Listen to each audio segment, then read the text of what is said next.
Hi there, and welcome to FOFA News. I'm DesperadoSensei. On July 24th, 2025, Trump signed Executive Order 14321, entitled Ending Crime and Disorder on America's Streets. But that couldn't be farther from the truth. This executive order is about control. What does it do? It redirects funding to civil commitment and long-term institutionalization. But not just anyone, specifically the unhoused, people grappling with mental health and substance abuse. Sounds great, right? Now we can get people the help they need, right? Except it penalizes cities that won't lock up vagrants, loiterers, and people using illicit substances in public, while also defunding the things that work best, like housing first or harm reduction initiatives. I mean, it's not like the US has a long, bloody, and negative history of asylums, right?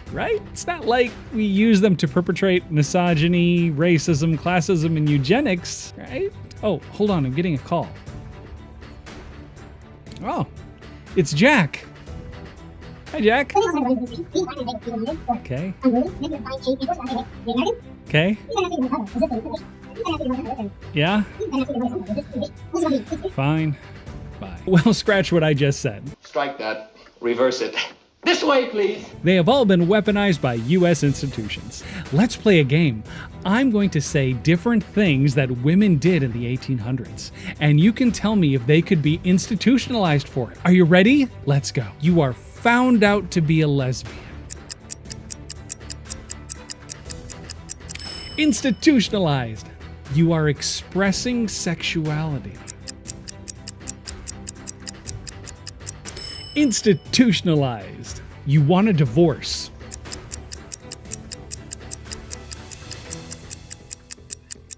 Institutionalized. You're defending yourself against abuse. Institutionalized. You disagree with your husband.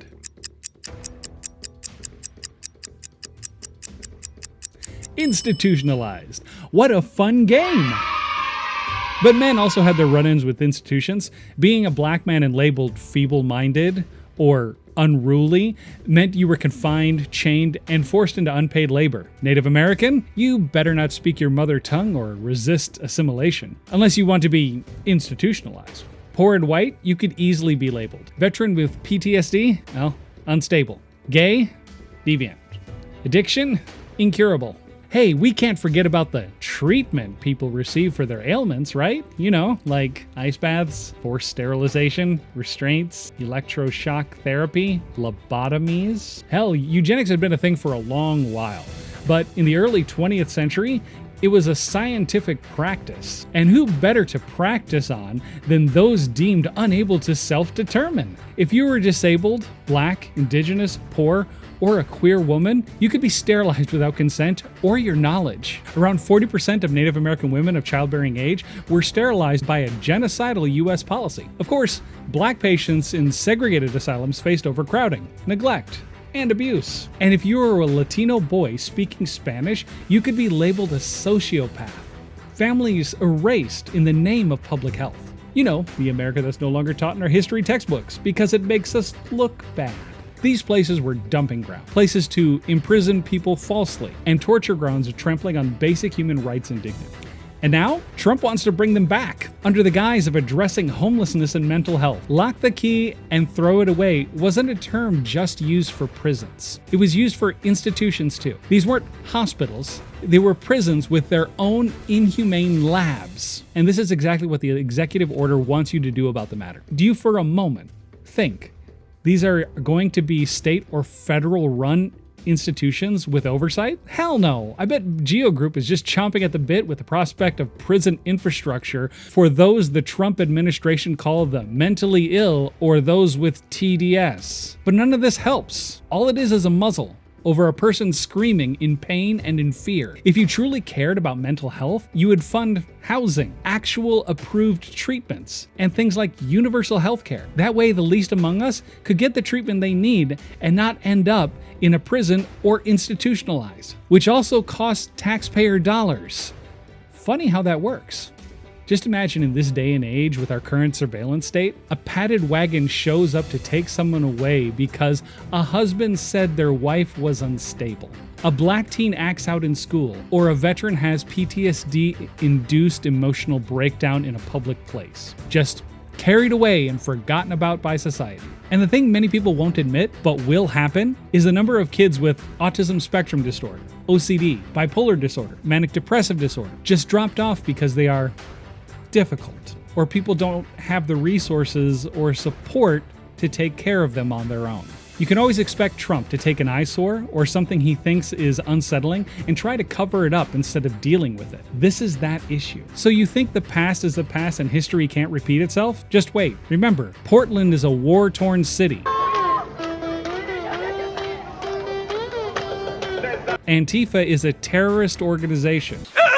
Antifa. There it is! Antifa. It's only Maggie. Oh, yeah. You know, at my age, the mind starts playing tricks. So, ah! Antifa. That's only the cat. Oh, ah! Antifa.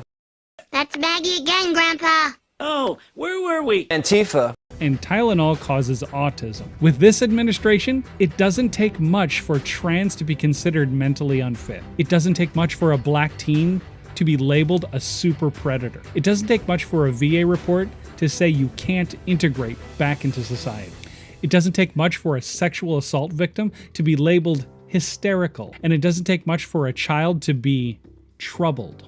The more the surveillance state polices, the more the undesirables become the target of mental health. But the language used in this executive order is just vague enough that you can have your neighbor deemed unfit for excessive alcohol use. And where does this stop? What are the boundaries? Does political ideology make somebody unfit? How about who they voted for in the last election? Do they need to be a Protestant Christian to be mentally fit? Or is not reciting the Pledge of Allegiance a sign someone is mentally unfit? You tell me, because the language in this executive order makes it easy to target someone who doesn't hold the same ideology as the GOP. Hi there, this is DesperadoSensei with FOFA News. We'd just like to remind you to like and subscribe for our content, and also follow us on Substack. Every now and then we write pieces that don't necessarily turn out to be videos, so check us out when you get a chance. Thank you. Bye.